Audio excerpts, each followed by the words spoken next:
Start करते हैं। नमो हरियंताणम नमो सिद्धाणम नमो आर्याणम नमो वज्रायणम नमो लोय सव साहुणम ऐसो पंच नमोकारो सव पाव पणास्नो मंगलाणम च सव्यसिम परमम हवै मंगलम। अहो आचार्य भगवान, अहो उपाध्याय भगवान, आप श्री जी ज्ञान के महासागर हैं। आप हमें अप्रत्यक्ष अनुज्ञा पूर्वक आशीर्वाद प्रदान करें, जिससे हम इस अपूर्व ज्ञान को ग्रहण धारण एवं वितरण करने में समर्थ बने। आप श्री जी की महती कृपा होगी। सभी से सादर जय सभी को जितेंद्र। जय, सभी से मेरा भी सभी को जय। लास्ट क्लास में हमने द्वितीयोपशम सम्यक्त्व की योग्यता प्राप्ति कौन कर सकता है उसकी योग्यता हमने देखी थी कि कौन कौन से जीव हैं जो इस द्वितीयोपशम सम्यक्त्व की प्राप्ति के योग्य हैं, मतलब कौन कौन इसको प्राप्त कर सकते हैं। ठीक है, तो ये हमने देखा था। अब उसकी प्रोसेस हमने स्टार्ट करी थी। प्रोसेस एक बार रिकॉल कर लेते हैं। प्रथमोपशम सम्यक्त्व हमारा कंप्लीट हो चुका है। इससे पहले की क्लासेस में हमने प्रथमोपशम सम्यक्त्व लिया था, जिसमें हमने क्या बताया था, प्रथमोपशम सम्यक्त्व क्यों करता है जीव, जब उसको तीन सत्ता बनानी होती है। मिथ्यात्व वेदनी की तो ऑलरेडी बंध के द्वारा सत्ता होती है, और उसी मिथ्यात्व वेदनी के दलिकों को जब उसको सम्यक वेदनी और सम्यक मिथ्यात्व वेदनी में कन्वर्ट करना होता है, तो इसलिए वो प्रथमोपशम सम्यक्त्व बनाता है। मतलब उसको जब त्रिपुंज करना होता है तब वो प्रथमोपशम सम्यक्त्व करता है। अब ये कौन करता है, तो अनादि मिथ्या दृष्टि, जिसके कभी सम्यक वेदनी सम्यक मिथ्यात्व वेदनी की सत्ता नहीं बनी, और दूसरा साधी मिथ्या दृष्टि भी हो सकता है, लेकिन यहाँ पर हमारे इस प्रकरण में उसकी चर्चा नहीं करी है। पर्पस क्या होता है प्रथमोपशम सम्यक्त्व का, सबसे प्रथम बार सम्यक वेदनी की प्रथम मतलब क्या, सबसे प्रथम ऐसे समझना कि उसकी सत्ता को क्रिएट कर रहा है। किस तरह से क्रिएट कर रहा है, ताकि वो सम्यक वेदनी का जब उदय आए तो वो क्षयोपशमिक सम्यक्त्व होता है, मतलब वो अवस्था त्रिपुंज बनाना मेन उसका उद्देश्य होता है। ये हमने देखा था। उसके लिए तीन करण करता है। यथा प्रवृत्त करण, जो जीव अनादिकाल में, मतलब अनादिकाल से अनंत बार कर चुका है, करते आए हैं जीव, और करते भी रहते हैं। इनफैक्ट अभव सिद्धिक जीव भी करते हैं। लेकिन जो भव सिद्धिक, उसमें भी कृष्ण पाक्षिक भी कर सकते हैं यथा प्रवृत्त करण, लेकिन शुक्ल पाक्षिक जीव यथा प्रवृत्त करण करने के बाद जब राग द्वेष की ग्रंथियों को तोड़ देता है, भेदन कर देता है, मतलब राग द्वेष में वापस नहीं उलझकर आगे विशुद्धि में बढ़ता जाता है, तो उसके अपूर्व करण में प्रवेश होता है वो। और फिर अपूर्व करण में प्रवेश करने के बाद फिर वो जो चार कार्य पूर्व कार्य करता है, उसके बाद फिर वो कंप्लीट करने के बाद चार कार्य कौन से हैं, वो कंप्लीट पूर्वकरण कंप्लीट करने के अपूर्वकरण का काल पूरा होने के बाद फिर वो अनिवृत्तिकरण में प्रवेश करता है। तो चार कार्य कौन से थे जो अपूर्वकरण में करते हैं, तो वो थे अनुभात, सबसे पहले था अनुभाव स्थिति घात, बंध, मतलब स्थिति घात, अनुभाव घात, स्थिति बंध और गुण श्रेणी, ये चार कार्य हमने बताए थे। स्थिति घात क्या होता है, जो सत्ता में जो भी कर्म है उन सभी कर्मों की स्थिति को क्या करना, कम करना। उसके बाद फिर अनुभाव घात क्या होता है, सभी शुभ अशुभ प्रकृति की स्थिति को कम करना, स्थिति घात होता है। और ओनली अशुभ प्रकृति के अनुभाव को, रस को, जितने पावर में वो अपना फल देने वाला था उस पावर को कम करना अनुभाव घात होता है। स्थिति बंध कैसा होता है, तो स्थिति बंध तो हम करते ही आए अनादिकाल से, लेकिन ये विशेष क्या होता है इसमें, तो ऐसा स्थिति चेंज नहीं होता, हर होता, मतलब अंतर्मुक्त। प्लीज म्यूट कीजिए सभी एक बार। आप लोग जब ज्वाइन करें ना, तब आपके पास ऑप्शन आता है कि आपको वीडियो ऑडियो ऑफ रखनी है ऑन रखनी है, तो उसमें आप ध्यान रखिए कि म्यूट ही रहे, ताकि आप ज्वाइन करें तो फिर डिस्टरबेंस ना हो बीच में। ठीक है, तो ये स्थिति बंद होता है। और आज एक बार डाउट्स हम लोग, आप लोग जिसको भी डाउट्स रहते हैं तो आप एक बार हैंड रेस कर दीजिए, और डाउट्स लास्ट में ही लेने के। अगर आपका खुद अपने उपयोग से, अपने विवेक से आप ध्यान रखना आपका इसी समय का डाउट है जो आगे, मतलब इसको क्लियर करके आगे बढ़ना है, तो ही आप डाउट पूछिए, वरना सारे एक्स्ट्रा के डाउट हम लास्ट में लेंगे, ताकि हमारा फ्लो बना रहे। ठीक है, और कोशिश करिए म्यूट रहिए ताकि आप डिस्टरबेंस क्लास में ना हो। ठीक है, नेक्स्ट, स्थितिबंध इस प्रकार का होता है जो हर समय चेंज नहीं होता। हर समय चेंज नहीं होता मतलब क्या? वो स्थितिबंध जो अंतर्मुहूर्त काल तक समान स्थिति का बंध करता है। फर्स्ट स्थितिबंध होने के पश्चात सेकंड अंतर्मुहूर्त में वो कलयोपम का संकेतन भाग न्यून स्थिति का क्या करता है? बंद करता है। फिर उसके बाद इस तरह से स्थिति बंध होता रहता है। स्थिति घात, एक स्थिति बंध के साथ एक स्थिति घात होता है, मतलब दोनों साथ में स्टार्ट होते हैं, दोनों साथ में एंड होते हैं। ठीक है, और फिर अनुभाव घात, तो ऐसे हजारों अनुभाव घात, उस बीच में एक स्थिति बंध एक स्थिति घात में अनेक हजारों अनुभाव घात हो जाते हैं। फिर गुण श्रेणी क्या है? तो गुण श्रेणी जो भी हमने कर्मों की, सिंपल भाषा में बोले तो जो कर्मों की स्थिति को हमने कम किया है, जिनका घात किया है, उन कर्म दलिकों को, उन प्रदेशों को क्या करना? अरेंजमेंट करना। तो कैसा अरेंजमेंट है वो? स्थापित करना। किस रूप से स्थापित करना? तो वो है असंख्य गुणाकार रूप से। मतलब असंख्य गुणाकार मतलब क्या? मल्टीपल, असंख्य के मल्टीपल में सबसे कम, फिर उससे असंख्य गुणा, फिर असंख्य गुणा, ऐसे उसको अरेंज करना। कहाँ से? सबसे नीचे से, सबसे बिलो से करते हैं। उदय, अगर वो प्रकृति उदयमान है तो उदय समय से करेंगे, और अगर वो प्रकृति उदयमान नहीं है तो एक आवलिका के ऊपर से उसका अरेंजमेंट स्टार्ट होता है। गुण श्रेणी शीर्ष दोनों में समान ही होता है। गुण श्रेणी शीर्ष पूरा, जब तक गुण श्रेणी मतलब एक स्थिति घात चलता रहेगा, उसका गुण श्रेणी शीर्ष अंतर्मुहूर्त सबसे, मतलब जो उदय समय से लेकर अंतर्मुहूर्त काल तक ही उन प्रदेशों का अरेंजमेंट होता है, और सबसे टॉप वाले पार्ट को बोलते हैं गुण श्रेणी शीर्ष। ठीक है, ये हो गया हमारा गुण श्रेणी। फिर हाँ, ये गुण श्रेणी भी सत्ता स्थिति घात है। सत्तागत स्थिति का घात, मतलब सत्तागत कर्मों प्रदेशों की स्थिति घात कर रहे हैं तो शुभ और अशुभ दोनों प्रकृतियों की गुण श्रेणी बनती है।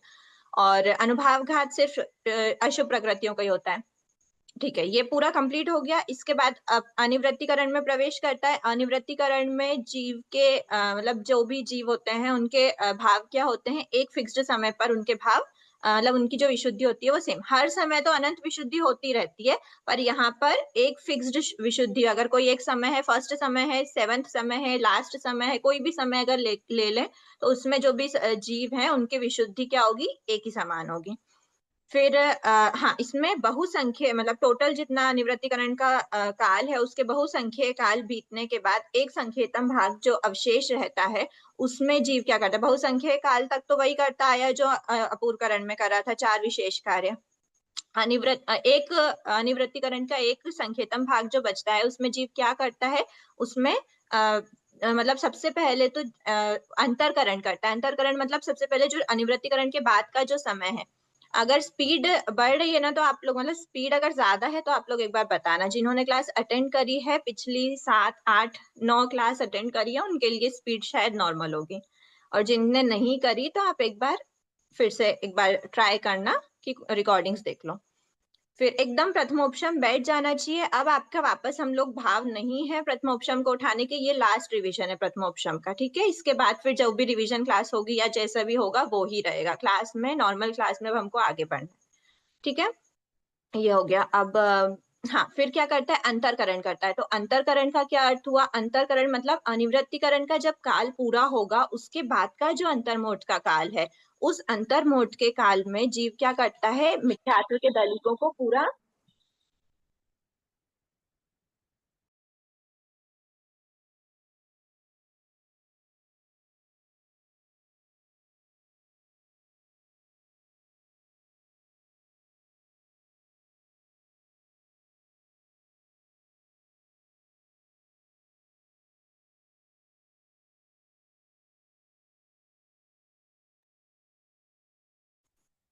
हाँ ठीक है।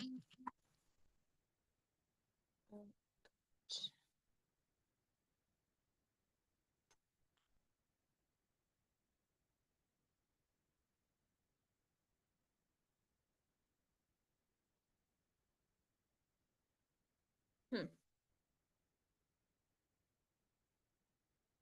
ठीक है। हाँ, स्थिति, नहीं, क्या चल रहा था? अंतरकरण। अंतर्मुहूर्त के तक में जो मिथ्यात्व के दलिक होते हैं उनको क्या कर देता है? पूरी तरह से उस अंतर्मुहूर्त काल को मिथ्यात्व के दलिकों से रहित कर देता है। उसको बोलते हैं अंतर, मतलब अंतर करना, अंतरकरण की प्रोसेस होती है, और वो अंतर जो बना उसको बोलते हैं, जो गैप बना उसको अंतर बोलते हैं। ठीक है, तो वो अंतर कब होता है? अनिवृत्तिकरण के लास्ट समय से लेकर अंतर्मुहूर्त काल तक। तो वहां के दलित को क्या करा, तो वहां के कुछ दलित पहले डाल दिए, कुछ दलित उस अंतर्मुहूर्त के बाद डाल दिए। पहले डाले मतलब अनिवृत्तिकरण के काल के अंदर अंदर डाले, जितना रिमेनिंग जो काल है अनिवृत्तिकरण पूर्ण होने तक का, के दलिकों की प्रथम स्थिति। ठीक है, प्रथम स्थिति में जो भी दलित डालते हैं उनका उदय होके ही जीव भोगता है। भोगते भोगते जब काल पूरा हुआ तो फिर अनिवृत्तिकरण कंप्लीट हुआ। अनिवृत्तिकरण के लास्ट समय के जस्ट अगला वाला जो समय होता है, उसी फर्स्ट समय मतलब अंतर के फर्स्ट समय में जीव को प्रथमोपशम समय की प्राप्ति होती है। उसी समय पर जीव त्रिपुंज करता है, मतलब जो बाद की द्वितीय स्थिति के जो मिथ्यात्व के दलित थे उनके 3 पार्ट कर देता है। एक को तो बहुत विशुद्ध कर देता है, एक को अर्ध विशुद्धि करता है और एक को विशुद्ध नहीं, अशुद्ध ही रहने देता है। ये त्रिपुंज करता है। और हाँ ठीक है, ये दो दो कार्य एक ही साथ हुए। फिर इसी मतलब इसी समय पे वो क्या कहलाता है? प्रथमोपशम सम्यक्त की प्राप्ति। उपशम क्यों बोला? क्योंकि उस समय पे कोई भी उदय नहीं है।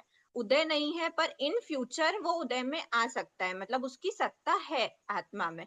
पर इस समय पर फॉर अंतर्मुहूर्त काल कोई भी उदय नहीं है। उदय क्यों नहीं है? ना तो क्योंकि वहां पे प्रदेश ही नहीं है, ना तो उसका विपाक उदय है, ना ही संक्रमण से उदय है।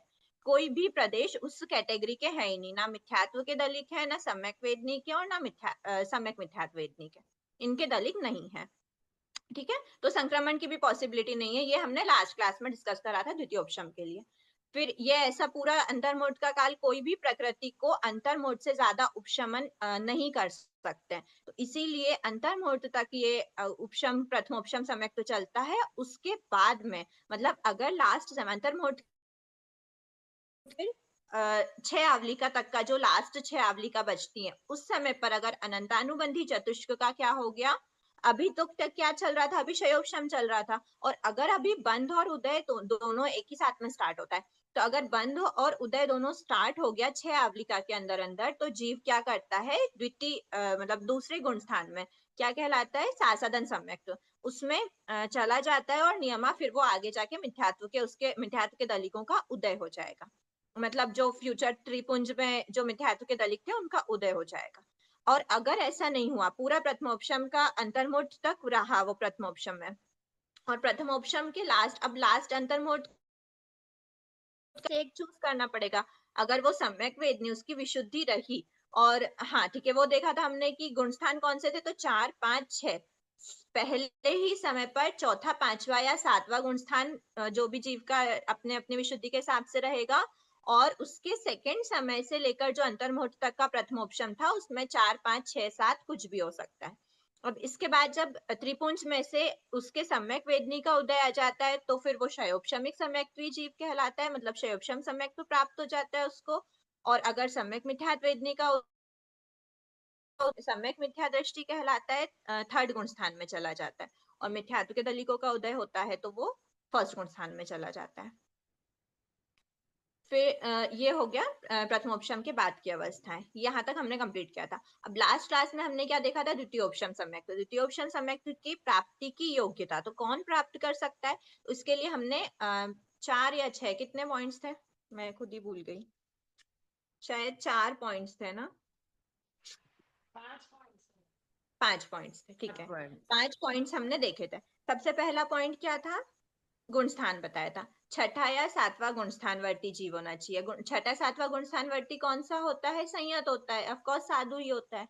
संयत मतलब छठा या सातवां गुण स्थान वर्ती जीव ही क्या कर सकता है? द्वितीयोपशम सम्यक्त की प्राप्ति कर सकता है। मतलब जो भी उसकी प्राप्ति की प्रोसेस है, द्वितीयोपशम सम्यक्त उसको प्राप्त करना है, तो उसकी जो कैपेसिटी है जिसके पास, तो वो छठे सातवें गुण स्थान वर्ती साधु के पास ही होती है। अब छठे सातवें में तो अभी हमने देखा है कि छठा सातवां गुण स्थान किसका हो सकता है? प्रथमोपशम सम्यक्त वाले का भी हो सकता है और शयोपशमिक वाले का भी हो सकता है। तो प्रथमोपशम वाला कभी भी डायरेक्ट द्वितीयोपशम में नहीं करेगा, नहीं स्विच करता है। प्रथमोपशम के बाद हमारे पास अवस्था थी क्या 4 अवस्थाओं में से द्वितीयोपशम के लिए? यस और नो, चैट बॉक्स में भी लिख सकते हैं आप। नहीं नहीं नहीं थी। नहीं थी। 4 अवस्थाएं क्या थी? सास्वादन सम्यक हो, शयोपशमिक सम्यक हो, या फिर मिथ्या दृष्टि हो, या फिर सम्यक मिथ्या दृष्टि हो। ठीक है, ये 4 ही अवस्था है। उसमें नहीं देखा हमने कि द्वितीयोपशम सम्यक बन सकता है। तो हमारे पास छठे सातवें में कौन सा होगा सम्यक्त्व, मतलब कौन सा होना चाहिए वो जीव का, क्षयोपशमिक। तो छठे सातवें गुण स्थानवर्ती क्षयोपशमिक सम्यक दृष्टि जीव हो। उसके बाद फिर अब आयुष्य कौन सी बांधी होगी उसने, तो उसने आयुष्य बांधी होगी। तो आयुष्य कौन वैमानिक सी का नहीं बांधी होगी? होगी। अगर आयुष्य बांधी है तो वैमानिक देव की, और नहीं बांधी तो अबधायु अलाउड है। अबधायु है तो बेस्ट है, नहीं अगर बांध ली है आयुष्य तो फिर वो वैमानिक की बांधी होगी तो ही द्वितीय उपशम चढ़ सकता है। अगर मनुष्य की, तिर्यंच की या फिर नरक गति की आयुष्य बांधी है तो नहीं कर सकता। देव गति में भी वैमानिक के अलावा जो भवनपति, वाणव्यंतर ये सब होते हैं, इनकी नहीं अलाउड है। तो सिर्फ वैमानिक की ही आयुष्य बांधी हो तो ही कर सकते हैं, या फिर अबधायु हो। थर्ड है सहनन। सहनन कौन सा, संस्थान 6 ही हो सकते हैं, पर सहनन के लिए कंपलसरी है कि वज्र, ऋषभ, नारद, सहनन ही उनके होना चाहिए। ठीक है, मतलब वज्र, ऋषभ, नारद, सहनन नाम कर्म का उदय है तो उसके पास वज्र, ऋषभ, नारद, सहनन है तो वो ही जीव होना चाहिए। उसके बाद अचरम शरीरी। अचरम शरीरी मतलब जो उसी भाव में मोक्ष नहीं जाने वाला है। चरम शरीरी है तो वो शायिक मतलब ये शपक श्रेणी चढ़ता है, लेकिन शपक श्रेणी और उपशमक श्रेणी एक ही साथ नहीं चढ़ सकते, और द्वितीय उपशम सम्यक्त्व का कहीं ना कहीं रिलेशन उपशम श्रेणी से होता है। इसीलिए उपशम श्रेणी और शपक श्रेणी एक साथ नहीं चढ़ सकते। उपशम श्रेणी चढ़ने के लिए द्वितीय उपशम सम्यक्त्वीय जीव होता है, तो द्वितीय उपशम सम्यक्त्वीय जीव कभी भी चरम शरीरी नहीं होगा, वो अचरम शरीरी ही होगा। ठीक है, नेक्स्ट है अनंतानुबंधी चतुष्क का क्षय होना चाहिए। ठीक है, तो अनंतानुबंधी चतुष्क का क्षय, अब मैं एक बार पीडीएफ लेती हूँ, यहाँ तक हमने देख लिया था। पीडीएफ से हम आगे की उसकी प्रोसेस देखते हैं। तो साथ साथ में शायद आप लोग के लगभग बुक्स आ गई होंगी, फिर भी एक बार साथ में पीडीएफ देखते हैं। और बुक्स आ गई हैं तो बेस्ट है, आप होमवर्क करते जाइए। हम्म प्रथमोपशम, द्वितीयोपशम, ठीक है, ये हमने सारी अवस्थाएं देख ली थी। अब हम उसकी प्राप्ति की प्रोसेस में देखेंगे। अब मैंने लास्ट क्लास में बताया था कि हम इसमें क्या करते हैं, अंतर क्रिएट करते हैं, है ना। तो अंतर क्रिएट करने का रीजन क्या होता है कि हमको उपशम करवाना है, मतलब कोई भी, अभी अभी तक हमारे प्रथमोपशम के केस में क्या था, जीव मिथ्या दृष्टि ही था।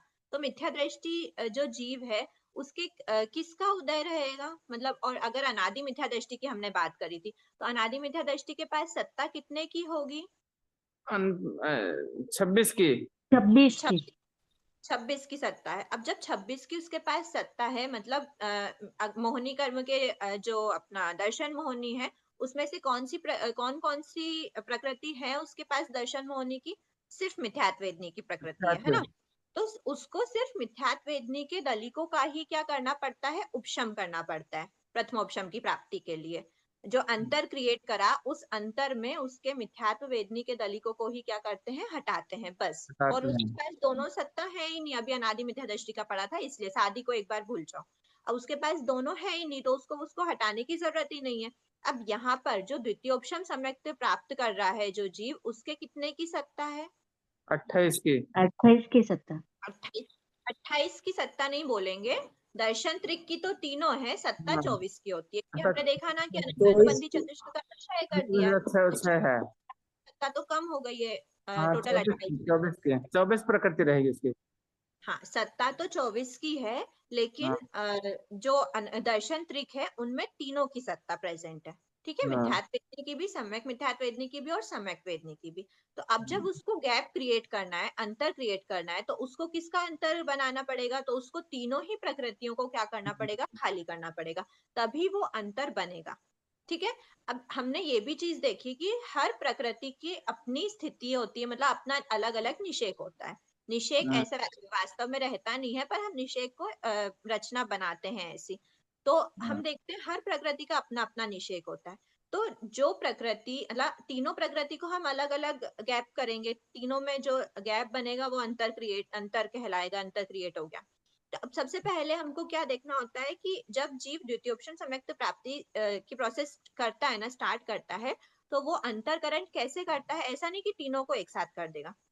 ठीक है, तो तीनों को मतलब एक साथ कर देगा, मतलब एक जैसा कर देगा, ऐसा नहीं होता। कैसा होता है, तो उसके उस समय पर उदय किसका चल रहा होता है। जैसे मिथ्यात्व वेदनी, जो मिथ्यात्व वेदनी का उदय था प्रथमोपशम सम्यक्त्वी जीव के, उसके पास मिथ्यात्व वेदनी का उदय था। यहाँ पर उसके पास तीनों की सत्ता है दर्शन त्रिक में, तो उसका उदय किसका है तीनों में से,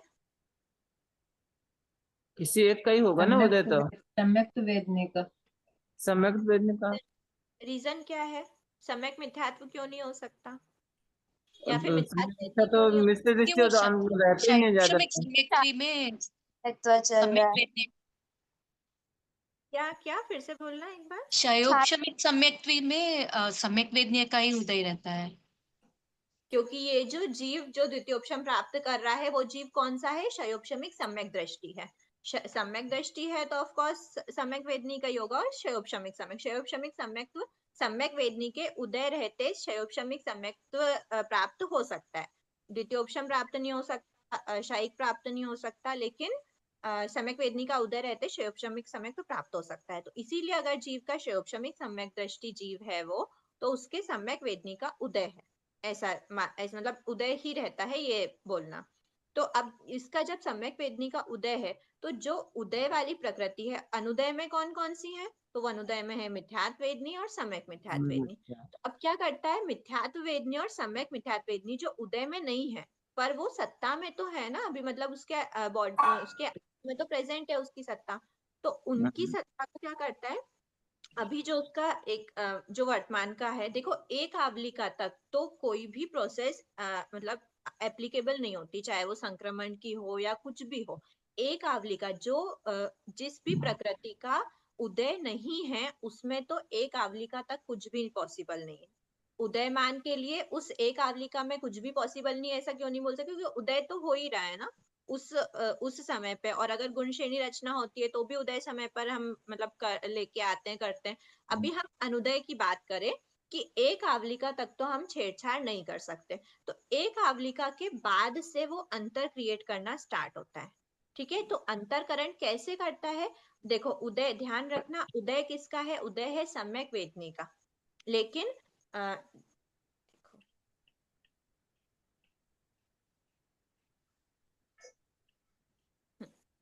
ये जो है ना, ये है उदय समय, ये उदय समय है, और ये भी उदय समय है, और ये भी उदय समय है ना? ये थोड़ा सा इक्वल मानना है इनको तीनों को। अरे ये उदय समय है, ये उदय समय है, और ये इसका उदय समय, मतलब तीनों का उदय समय का क्या बोला कि दोनों प्रकृतियों का तो उदय नहीं हो रहा है, पर सम्यक वेदनी का जो उदय हो रहा है वो उस समय पर इन दोनों प्रकृतियों में उदय समय, मतलब इन दोनों प्रकृतियों की भी जो स्थिति है उदय समय पर, उनसे कुछ छेड़छाड़ नहीं होगी। और उदय समय से लेकर जो एक आवलिका तक का जो काल है, ये इस एक आवलिका तक के काल में दोनों प्रकृतियों में कुछ भी नहीं होगा, और इसमें एक आवलिका से भी ज्यादा, इतना ज्यादा पार्ट है। ठीक है, वो कितना है वो देखेंगे, वो है अंतर्मुहूर्त का, वो आगे देखते हैं। तो एक आवलिका तक तो कुछ भी छेड़छाड़ नहीं होती, ना मिथ्यात्व वेदनी में और ना सम्यक मिथ्यात्व वेदनी में, और इसमें तो होना ही नहीं है। लेकिन इसमें एक आवलिका के बाद अंतर्मुहूर्त तक भी कुछ नहीं होता। तो अंतर जब बनाया हमने, तो अंतर कहाँ से बनाया, अंतर कहाँ पे बनाएंगे? तो अब देखो अंतरकरण में हमको प्रोसेस तो जैसे प्रथमोपशम में थी वैसे ही इसमें भी होती है। ठीक है, उसमें कोई भी मतलब डिफरेंस नहीं है। कैसे अंतर बनाया? कुछ को इधर रखा, कुछ को इधर रखा, इसमें भी कुछ को इधर रखा, कुछ को इधर, इसमें भी कुछ को इधर और कुछ को इधर। ठीक है, अब इसमें कुछ को इधर इधर करके जब हमने रख दिया, पर वो कहाँ से, उसके जो अंतर क्रिएट हुआ है वो कहाँ से हुआ है? तो वो बताया है कि उसमें ये बताया है कि जो मिथ्यात्व वेदनी और सम्यक मिथ्यात्व वेदनी है उनमें तो एक आवलिका के बाद से ही अंतर क्रिएट करा है, और जो सम्यक वेदनी है उसमें एक अंतर्मुहूर्त के जितना, मतलब अंतर्मुहूर्त की जो स्थिति है उसके बाद से हम स्थिति जो हमने किया था कि जो यहाँ पर आया है, यहाँ पर जो आया उसको, इस वाली पार्ट को हमने प्रथम स्थिति बोला था, और जो यहाँ पर आएगा उसको हमने द्वितीय स्थिति बोला था।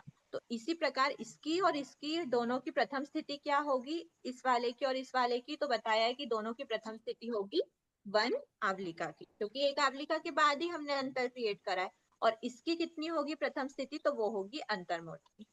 ठीक है,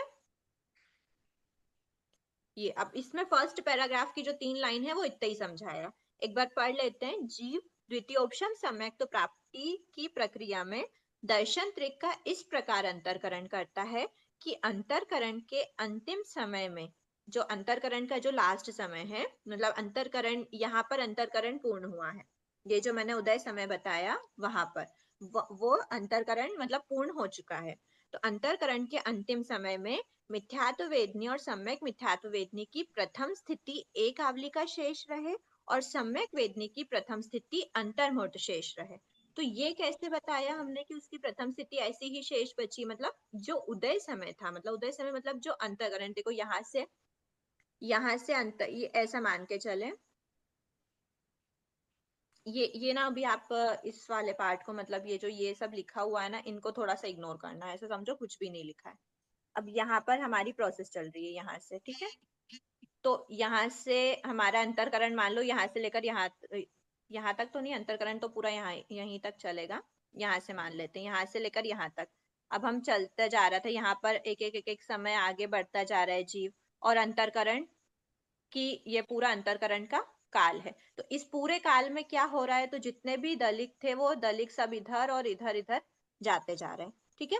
तो अब जब ये अंतरकरण का लास्ट समय आया, ये जो अंतरकरण का लास्ट समय है, इस लास्ट समय पर क्या स्थिति रही, तो ऐसी स्थिति रही, मतलब क्या कंडीशन है, स्थिति मतलब वो स्थिति बंध नहीं समझना, क्या स्थिति मतलब क्या कंडीशन है, तो कंडीशन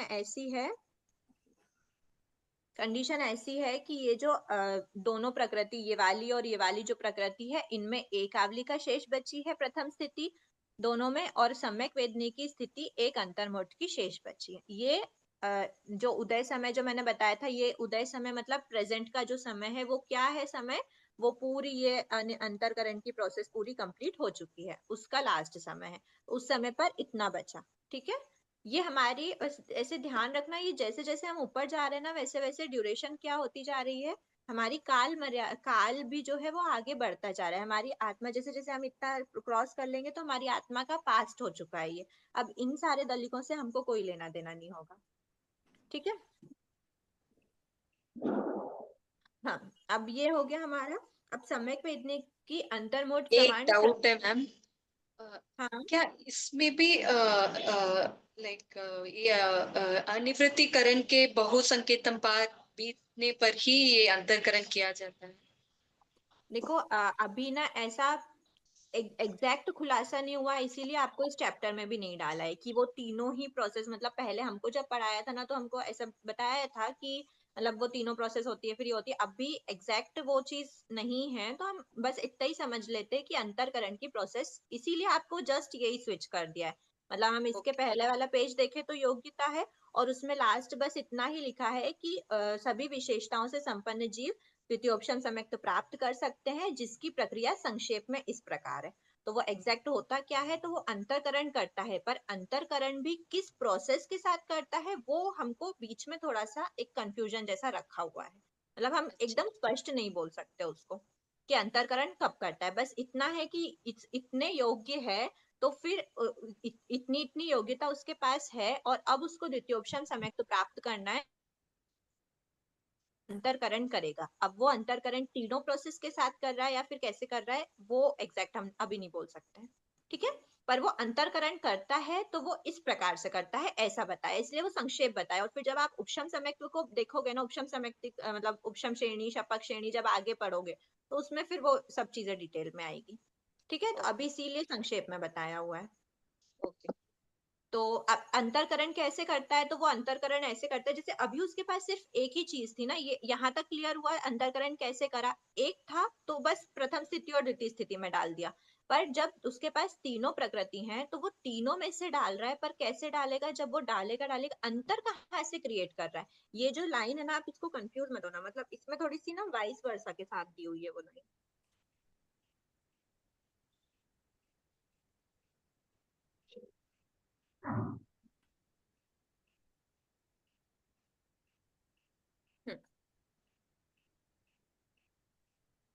एक बार आप ना बोर्ड पे स्विच कर लेना, जो वीडियो दिख रही है ना, वो वीडियो पे क्लिक कर देना, तो आपको बोर्ड बड़ा दिख जाएगा, ठीक है। अब इसमें क्या बताया है, तीनों जो हमारे पास हैं, तीन, अभी एक थी ना, तो एक में हम यहाँ से आ रहे थे, इसको ऐसे समझते हैं ना, यहाँ से हम आ रहे थे, इस समय पर जब हम आए, मतलब अंतरकरण हमने यहाँ पे अंतरकरण कर रहे थे, तो अंतरकरण में हम ये समय है, मान लो यहाँ से लेकर यहाँ तक का अंतरकरण का समय है। तो अंतरकरण के समय पर हम क्या कर रहे थे, कि अंतरकरण जब जब हम कर रहे थे, एक एक समय आगे बढ़ता जा रहा था, तो अंतरकरण जब हम कर रहे थे ना, तो ये जो अंतर्मुहूर्त का ड्यूरेशन था, उस अंतर्मुहूर्त के ड्यूरेशन में हम कुछ इधर डाल रहे थे, कुछ इधर डाल रहे थे। बस एक ही चीज थी हमारे पास, मिथ्यात्व वेदनी की प्रकृति। तो उसमें हम ये पूरा अंतरकरण का पूरा काल था। अंतरकरण के काल में हम क्या कर रहे थे, हम कुछ इधर डाल रहे थे, कुछ इधर डाल रहे थे, कुछ प्रथम स्थिति में, कुछ द्वितीय स्थिति में। तो उसमें हमने बताया कि ये जो प्रथम स्थिति है, इसीलिए हमने प्रथम स्थिति नाम दे दिया। इसीलिए उसको ये नाम नहीं दिया कि अंतरकरण का लास्ट समय से लेकर अनिवृत्तिकरण का लास्ट समय, ऐसा नाम नहीं दिया हमने, उसको नाम दे दिया प्रथम स्थिति, और ये द्वितीय स्थिति है। ठीक है, तो अब यहाँ पर हमारे पास ऐसा कोई पॉइंट नहीं आया ना कि अंतरकरण के लास्ट समय से लेकर अनिवृत्तिकरण के लास्ट समय तक का काल, यहाँ पर कुछ नहीं आया। यहाँ पर सीधे बोल दिया कि जो प्रथम स्थिति है वो प्रथम स्थिति एक आवलिका की है। तो जैसे ही ये भी हुआ, वैसे ही इसके साथ भी हुआ है कि जब अंतरकरण चल रहा था, तो अंतरकरण का ये काल है, इस प्रकृति का तो उदय नहीं है। प्रकृति तो ये वाली है हमारी सम्यक वेदनी की, और ये सम्यक मिथ्या है। ठीक है, तो ये सम्यक मिथ्यात्व वेदनी में भी जो अंतरकरण का जो काल चल रहा था, उस काल में क्या हो रहा था, तो उस काल में भी क्या हो रहा है, उस काल में भी प्रथम स्थिति द्वितीय स्थिति में प्रदेशों को डाला जा रहा है। ठीक है, अब ये जो ये वाला काल है ना, इसमें काल क्या बताया, ये अंतरकरण चल रहा है, चल रहा है, चल रहा है। तो इसकी जो प्रथम स्थिति है ना, मतलब ये जो स्थिति बची थी, ये स्थिति तो एक आवलिका की बची थी, और यहाँ का, यहाँ वाले का, यहाँ का ये यहाँ से लेकर यहाँ तक एक आवलिका बची। इसका भी अंतर कहाँ से करना स्टार्ट हुआ है, यहाँ से यहाँ तक एक आवलिका बची है। ठीक है, ये यहाँ पर डाल रहा है, यहाँ पर डाल रहा है, कुछ यहाँ पर डाल रहा है, इसकी प्रथम स्थिति एक आवलिका बची। पर इसका जो अंतरकरण है ना, इसका अंतरकरण वो कहाँ से कर रहा है, इसका अंतरकरण वो यहाँ से कर रहा है। ठीक है, यहाँ से कर रहा है। यहाँ से करने का क्या अर्थ हुआ कि अंतरकरण जब एंड होगा, उसके बाद जो ड्यूरेशन बचा, जहां पर वो प्रथम स्थिति द्वितीय स्थिति में इसमें भी डाल रहा था, तो ये जो ड्यूरेशन है, ये एक अंतर्मुहूर्त का काल है, और ये सब एक आवलिका के काल थे। ठीक है, तो ये समझ आया कि अंतरकरण जो गैप था, वो गैप, इसमें तो गैप क्या कर रहा था, वो यहाँ पे सिर्फ एक आवलिका छोड़ के फिर उसने गैपिंग करना स्टार्ट कर दी। इसमें भी एक आवलिका छोड़ के उसने गैपिंग करना स्टार्ट कर दी, और इसमें एक आवलिका बाद गैपिंग नहीं होती, वो एक अंतर्मुहूर्त छोड़कर फिर गैपिंग स्टार्ट करता है। ठीक है, और द्वितीय स्थिति तो हमने देख ही ली।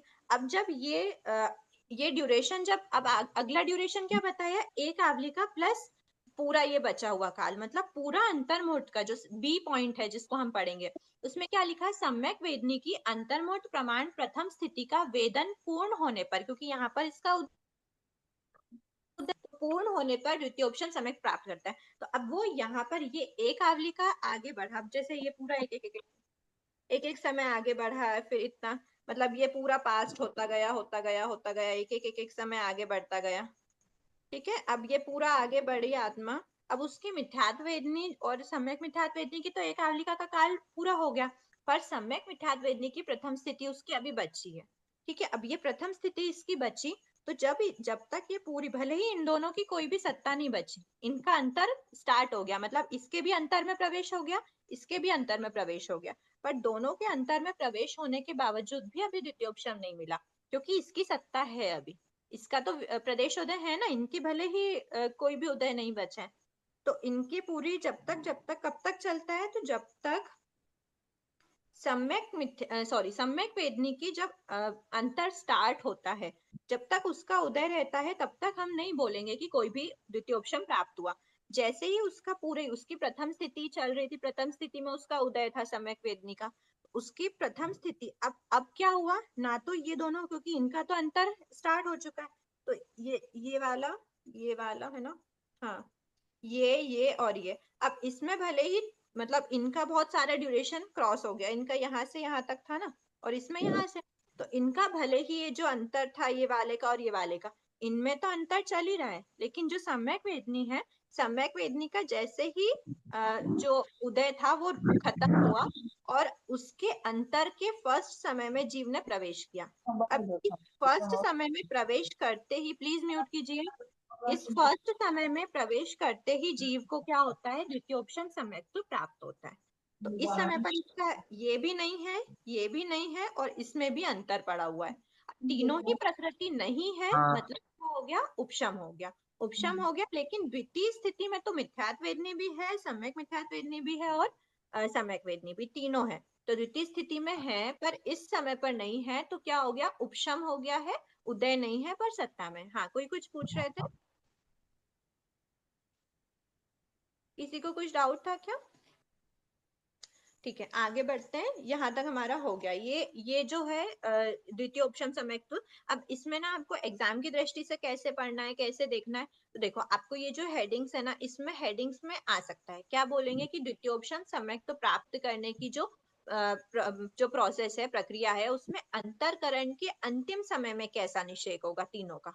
तो अंतिम समय में मतलब क्या, अब उदय समय आ गया है, उसने अंतरकरण पूर्ण कर लिया है, तो अब अंतर कैसे क्रिएट हुआ, तो मिथ्यात्व वेदनी और सम्यक मिथ्यात्व वेदनी का तो आप ऐसे ड्रॉ करना कि सिर्फ एक आवलिका नीचे बचे, प्रथम स्थिति सिर्फ एक आवलिका बचे, और सम्यक मिथ्यात्व वेदनी की एक अंतर्मुहूर्त बचे, और बीच का पूरा पार्ट अंतर क्रिएट करना। द्वितीय स्थिति को दोनों को एक ही लेवल, मतलब तीनों की एक ही लेवल पर रखना।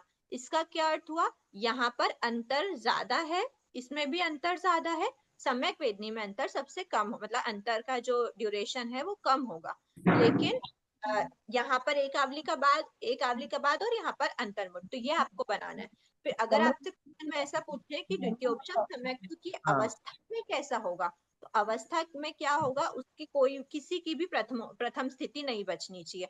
मिथ्यात्व वेदनी और सम्यक मिथ्यात्व की तो वैसे ही हट गई, पर जब तक सम्यक मिथ्यात्व वेदनी का भी पूरा अंतर्मुहूर्त क्रॉस नहीं होता, तब तक हम ऐसा नहीं बोलेंगे कि वो द्वितीयोपशम प्राप्त है, क्योंकि तीनों की जो सत्ता है वो टोटल उदय से रहित होना चाहिए, ना तो संक्रमण होना चाहिए, ना प्रदेशोदय विपाकोदय होना चाहिए।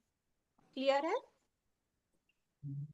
अब फर्स्ट समय पर ही द्वितीयोपशम सम्यक्त्व का पहला समय, जो यहाँ पर नीचे दिया हुआ है, यहाँ पर आपको लिखा है द्वितीयोपशम सम्यक्त्व का पहला समय, तो फर्स्ट समय पर ही ये अवस्था होगी, क्या होगी, तीनों में अंतर होगा, तीनों की द्वितीय स्थिति प्रेजेंट है। द्वितीय स्थिति प्रेजेंट है मतलब सत्ता में है, और अंतर बन गया मतलब उदय तीनों का नहीं है, इसका क्या अर्थ है कि उपशम हो गया।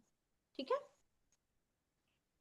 अब नेक्स्ट देखते हैं हम कि अब द्वितीयोपशम सम्यक्त्व की प्राप्ति हुई है, तो अब क्या है, जीव इसमें द्वितीयोपशम। तीनों का निषेक बराबर में दिया है।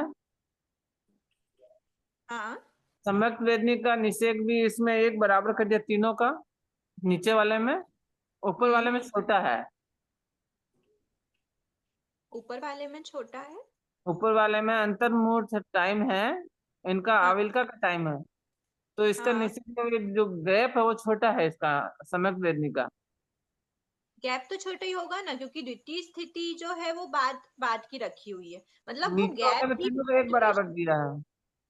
उनके नीचे गैप। वाले में देखो नीचे वाला मैंने बताया ना, ये इससे यही तो मैंने एक्सप्लेन किया था, एक बार फिर से देख।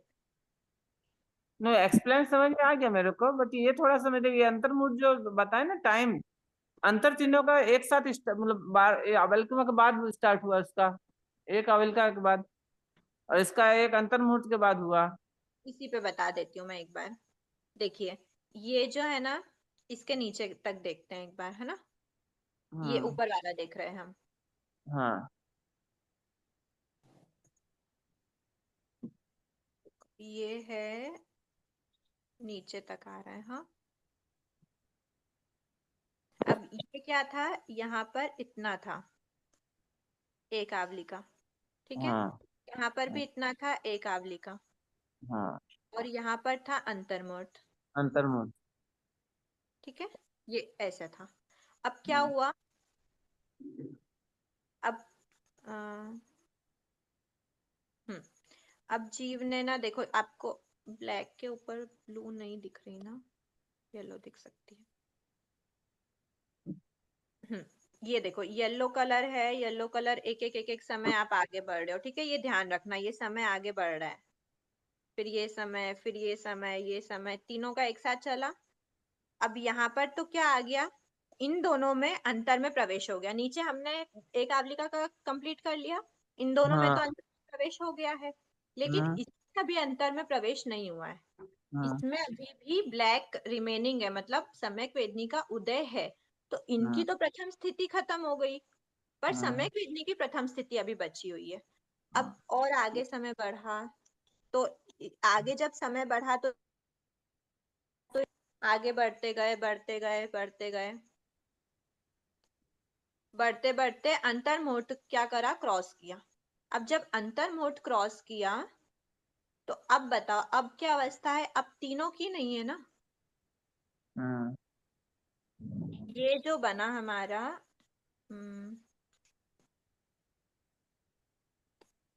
ये जो बना है, अब क्या ये वो ही चीज नहीं है जो ऊपर मतलब जो एक्चुअल में डायग्राम थी।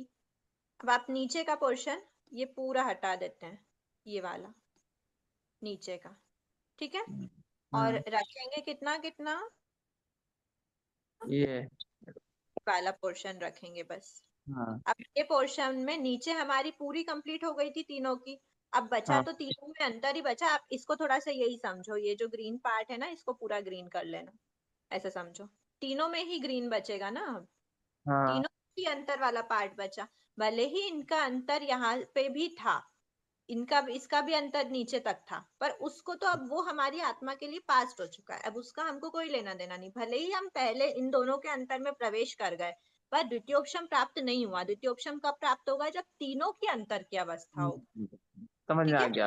हाँ आ अब गया। जो अंतर क्रिएट करता है ना, वो अंतर इन दोनों का स्टार्टिंग पॉइंट क्या है, एकावली का बाद वाला समय, और सम्यक वेदनी का स्टार्टिंग पॉइंट क्या होगा, एक अंतर्मुहूर्त के बाद वाला समय। और जो अंतर्मुहूर्त के बाद वाला समय, उसी समय पर द्वितीयोपशम सम्यक्त की प्राप्ति होती है, ओके। ठीक है। अब हाँ ये जो द्वितीयोपशम सम्यक्त की प्राप्ति हुई है, तो ये प्राप्ति किस किस जीव को हुई थी, तो वो छठा और सातवां गुण स्थान था, है ना। अब हाँ द्वितीयोपशम सम्यक्त छठे या सातवें गुण स्थान में प्राप्त करता है। अच्छा नेक्स्ट पेज है ना, एक मिनट।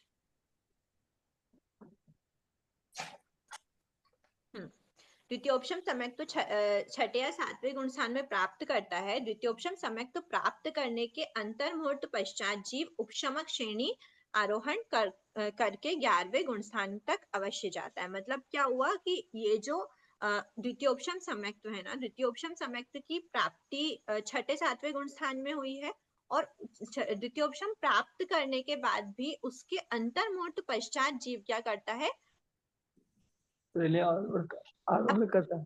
ना कि जो टोटल द्वितीयोपशम का काल होता है वो भी अंतर्मुहूर्त का ही होता है, और जो अंतर्मुहूर्त पश्चात जो उपशम श्रेणी कर रहा है, मतलब उपशम श्रेणी आरोहण, देखो ये ध्यान रखो कि अंतर्मुहूर्त, ये जो अंतर्मुहूर्त की बात कर रहे हैं वो छोटा अंतर्मुहूर्त होगा। क्यों होगा हाँ छोटा, क्योंकि उससे भी ज्यादा, मतलब ऐसा बोला है कि पहले तो वो छठे सातवें में, फिर वो जब आठवें में आता है, मतलब अंतर्मुहूर्त पश्चात वो उपशमक श्रेणी क्या करता है, आरोहण करता है। तो अंतर्मुहूर्त पश्चात उपशम श्रेणी आरोहण करा, 11वें में पहुंचा, और मतलब ये जो काल है आठवें का, नवें का, 10वें का, और 11वें में पहुंचा, और 11वें में रहने का, सभी हर गुण स्थान का काल भी अंतर्मुहूर्त है, और टोटल काल भी अंतर्मुहूर्ती होता है। उपशम श्रेणी चढ़ने का काल भी अंतर्मुहूर्ती होता है। तो ये सभी अंतर्मुहूर्त है, लेकिन छोटे बड़े का अंतर्मुहूर्त का डिफरेंस है। तो अंतर्मुहूर्त पश्चात उपशमक श्रेणी आरोहण किया, 8 से 9 पे, 9 से 10 पे, 10 से 11 गुण स्थान प्राप्त करता है।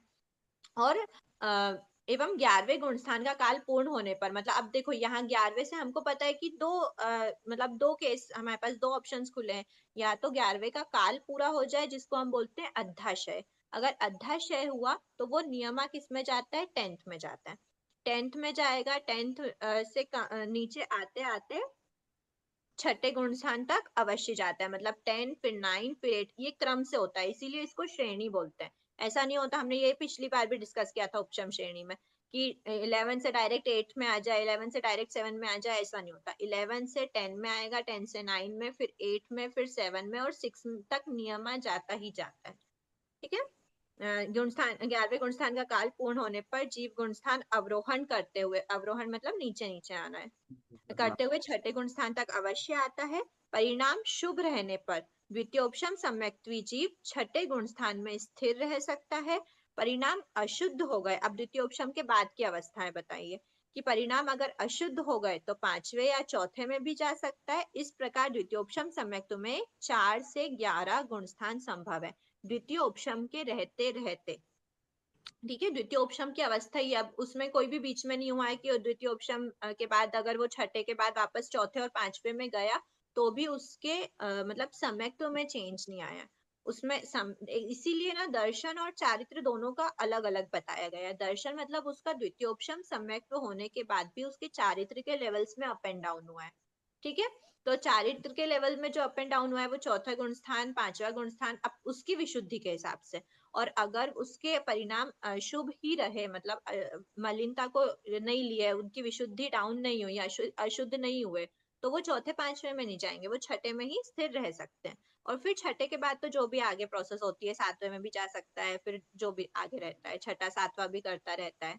ठीक है, तो ये हो गई द्वितीयोपशम के कौन कौन से गुण स्थान होते हैं। तो द्वितीयोपशम के रहता हुआ फर्स्ट में नहीं जाएगा, क्योंकि फर्स्ट में चले गया तो वो मिथ्यात्व का मानेंगे, और अगर वो थर्ड में चले गया तो सम्यक मिथ्यात्व वगैरह मानेंगे। ये द्वितीयोपशम की ही अवस्था बताई कि द्वितीयोपशम के रहते रहते क्या कर सकता है। तो जीव अंतर्मुहूर्त में ये सब कर सकता है। क्या कर सकता है, वो अंतरकरण भी की, मतलब अंतरकरण करता है तब तो वो क्षयोपशमिक ही है। अंतरकरण करने के बाद जब वो अंतर्मुहूर्त क्रॉस हुआ सम्यक वेदनी का, और उसके बाद जब द्वितीयोपशम का फर्स्ट समय आया, तो उस समय के बाद वो आठवें, नवे, 10वें, 11वें, 10वां, फिर नवा, फिर आठवां, सातवां, छठा, और छठे के बाद छठे में है ना, या फिर पांचवा, पांचवा नहीं तो चौथा, उसमें सब में वो कर सकता है अंतर्मुहूर्त के अंदर अंदर, मतलब द्वितीयोपशम की अवस्था में ही ये सब कर सकता है। ठीक है, हाँ ये देखो नीचे नोट दिया हुआ है, उपयुक्त वर्णन श्रेणी में काल नहीं करने वाले जीवों की अपेक्षा है। क्यों? क्योंकि जो श्रेणी में काल कर जाते हैं वो डायरेक्ट फोर्थ गुण स्थान में चले जाते हैं, फिर उनका द्वितीयोपशम नहीं रहता, द्वितीयोपशम नहीं रहते, उनका क्षयोपशमिक हो जाता है वो, और वो मतलब देवलोक को प्राप्त करते हैं, देवगति को प्राप्त करते हैं। अगर काल करा तो फोर्थ गुण स्थान में डायरेक्ट आ जाते हैं। और यहाँ पर हम जो प्रोसेस बता रहे हैं वो काल नहीं करने की अपेक्षा बता रहे हैं। ठीक है, अब द्वितीय ऑप्शन से प्राप्त अवस्था है, ये भी एकदम सिंपल है, क्योंकि हमने एक बार को ये प्रोसेस देख ली कि उसके बाद क्या हुआ वो हमने देख लिया। ये आपको द्वितीय ऑप्शन बहुत शॉर्ट में इसीलिए दिया है क्योंकि द्वितीय ऑप्शन का बहुत विस्तार है, उपशम श्रेणी, जब उपशम श्रेणी का पूरा एक चैप्टर है, इसलिए वो आगे आएगा नेक्स्ट सिलेबस में। द्वितीय ऑप्शन सम्यक के जो जीव है वो चार अवस्था को प्राप्त। अब द्वितीय उपशम के बाद क्या होगा ये तो हमने देख लिया कि द्वितीय उपशम तक ये सब होता है कि वो उपशम श्रेणी चढ़ता है और फिर वो उपशम श्रेणी का अवरोहण करता है, फिर मतलब अवरोहण करने के बाद छठे तक आता है, छठे में फिर अगर परिणाम स्थिर रहे तो छठे में रहता है, अशुद्ध हुए तो पांचवे या चौथे में चला जाता है। तो 4, 5, 6, 7, 8, 9, 10, 11 ये होते हैं द्वितीयोपशम सम्यक्त्वी जीव के, मतलब उसका जब उसका द्वितीयोपशम सम्यक्त्व है उस समय की अवस्था। अब द्वितीयोपशम अगर जा रहा है तो अब द्वितीयोपशम चले गया तो मतलब जाने वाला है या फिर चले गया तो अब क्या होगा। तो जैसे हमने प्रथमोपशम में देखा था ना कि अगर एक समय या फिर उत्कृष्ट जगह, एक समय या फिर उत्कृष्ट 6 आवलिका का काल रहते अगर जीव का, क्योंकि द्वितीय उपशम भी क्या है, औपशमिक सम्यक्त्वी का है, तो औपशमिक सम्यक्त्वी जीव सेकंड गुण स्थान को टच करते हुए फर्स्ट में जा सकता है, और कोई सम्यक्त्वी जीव नहीं जा सकते, मतलब ना तो शायिक सम्यक्त्वी तो जाते ही नहीं है फर्स्ट में, और अगर क्षयोपशमिक भी है तो वो डायरेक्ट फर्स्ट में जाएगा, वो सेकंड को टच करता हुआ नहीं जाता। तो सेकंड को कौन टच करता है, तो बताया सेकंड को टच करने वाला औपशमिक सम्यक्त्वी जीव ही हो सकता है। तो कौन सा औपशमिक सम्यक, तो प्रथमोपशम द्वितीयोपशम दोनों हो सकता है। तो प्रथमोपशम के केस में तो हमने देख ही लिया था।